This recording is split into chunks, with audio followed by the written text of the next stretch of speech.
कोयला और चंदन। एक शिक्षक थे। शिक्षक स्वभाव के भी अच्छे थे और दयालु भी थे। वो अक्सर जरूरतमंद लोगों की सेवा करते थे। उन्होंने अपना पूरा जीवन जरूरतमंद की सहायता के लिए समर्पित किया था।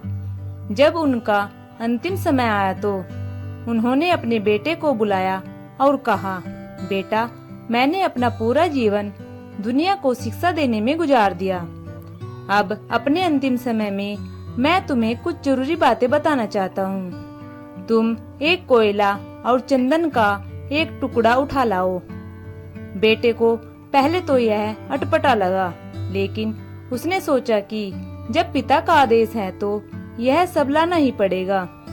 बेटे ने रसोई घर से कोयले का एक टुकड़ा उठाया।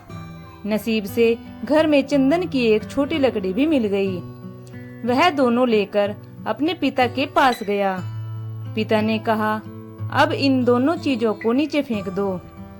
बेटे ने दोनों चीजें नीचे फेंक दी और हाथ धोने जाने लगा तो उसके पिताजी बोले, ठहरो बेटा, जरा अपना हाथ तो दिखाओ।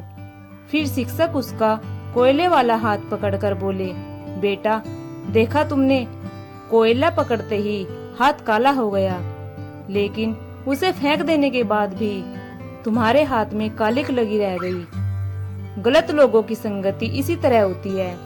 उनके साथ रहने पर भी दुख होता है और उनके न रहने पर भी जीवन भर के लिए बदनामी साथ लग जाती है। दूसरी तरफ सज्जनों का संग इस चंदन की लकड़ी की तरह होता है, जो साथ रहते हैं तो दुनिया भर का ज्ञान मिलता है और उनका साथ छूटने पर भी उनके विचारों की महक जीवन भर साथ रहती है। इसलिए हमेशा अच्छे लोगों की संगति में ही रहना। तुम्हारा जीवन सुखद रहेगा। शिक्षक का बेटा उसके पिता की बात अच्छे से समझ गया। तो दोस्तों, हमें भी सज्जनों का ही संग करना चाहिए, क्योंकि ऐसा करने से हमारा जीवन सुखद रहता है। सो थैंक्स दोस्तों। आई होप आपको यह स्टोरी पसंद आई होगी, तो कमेंट में जरूर बताइएगा और चैनल को सब्सक्राइब, लाइक, शेयर करना मत भूलिएगा।